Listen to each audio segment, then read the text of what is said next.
I will be fully 100% honest, I tend to go straight to my phone. I want to distract myself. I don't want to have to think about the things that are stressing me out. I will go on Instagram and I will scroll like there's no tomorrow. Hello human beings, today we're going to be talking about something that I hold quite close to my heart, and that topic, as you can probably tell from the title, is journaling. We're talking about its benefits, how I journal, what inspired me to start journaling consistently again, all the good stuff, okay? So let's get right on into the video. Okay, first things first, I'm not here to rant to you guys, but here are all the incredible benefits that journaling has to offer. Yeah, I wasn't really sure about this one either. I was like, huh? Journaling can help with that? Other than that stuff, I'm gonna be telling you guys what I gained personally from journaling. The first one being that journaling is a tremendous act of self-care. You are literally taking 10 to 20 minutes out of your day to be alone with your thoughts and with yourself. Can you please tell me, when was the last time you did this? The second thing that I want to mention is you get to know yourself on a whole new level. When you are forcing yourself to sit down and actually confront your emotions, confront your thoughts, go back to the things that went on throughout your day, this is not only an act of self-care anymore, but it is a way for you to know yourself on a deeper level. If you're feeling anxious, if you're feeling sad, if you're feeling happy even, it doesn't have to be only negative emotions. You go to your journal and you start jotting down everything, why you felt a certain way.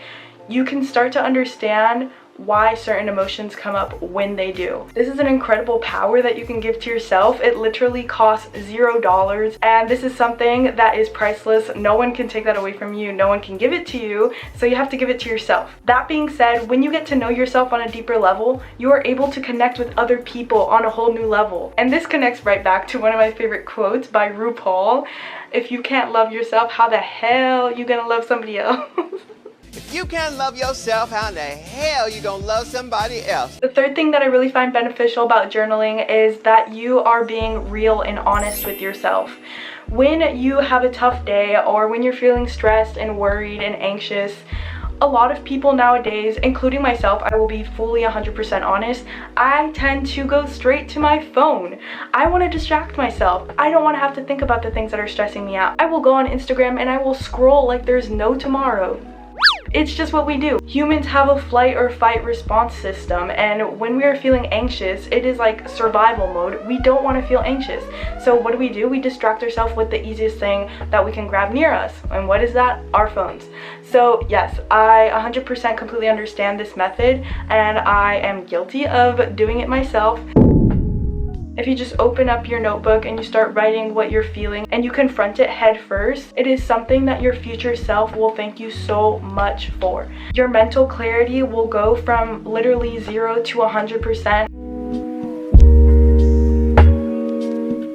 There is a YouTuber, her name is Jo Franco. I respect her and look up to her so much. She started this 30-day journal challenge on her Instagram stories. My little journalers, it's been 1 week since we've been journaling together. I'm almost done with this journal, which is a good sign. Each day she gives her Instagram followers a new prompt, and these prompts are incredible. I will be putting up some of my favorite prompts around here so you can see some examples of what the journal prompts are. I am so happy that I started this challenge with her and her community, and I really recommend all of you guys to start doing it too if you're looking for a reason to start journaling. These journal prompts are really set up so you can kind of get into that deeper level of knowing yourself better. The questions do promote you to do a lot of self-reflection. Like I said, if you don't journal, this challenge is the only reason that you need to begin right now.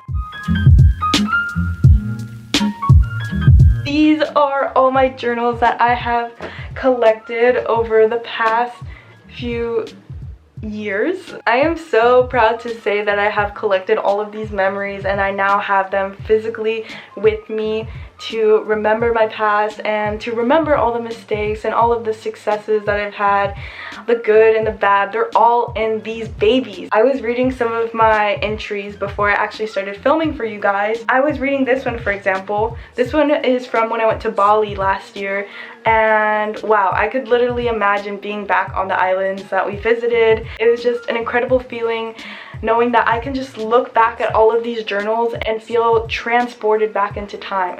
This is my time machine. The way that I actually journal, everybody can do it their own way, of course. This is a super free activity. You do whatever you want. I know on Instagram it's super aesthetic to see like all the bullet journals and everybody's doing it so organized and everything, but there are literally days where I will like scribble, scrabble, literally write down some crazy stuff that I wouldn't even be able to read if I tried to read it the next day because the handwriting is so sloppy and everything. Journaling is supposed to be liberating, so do whatever you wish. This is what I call a visual journal.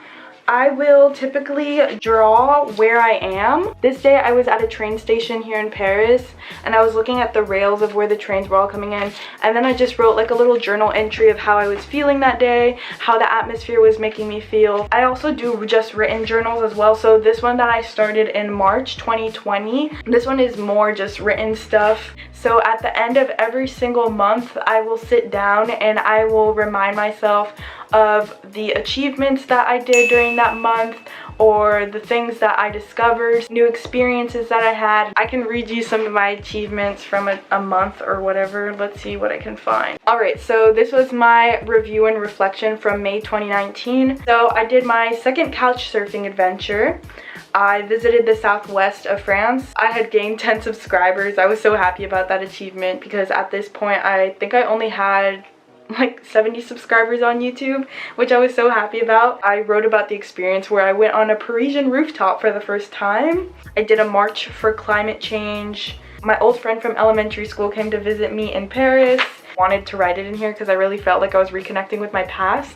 It was crazy to see her after not seeing her since elementary school. I just like to write things that happened to me during that month that were meaningful and that impacted my life for the better, or it doesn't always have to be positive stuff as well. I can also mark down things that were not so great that month that I can improve for the next month. That's a way that I typically like to do my classic journaling when there's not someone that I can physically speak to. This baby's always here for me. We've gone through a lot together, guys.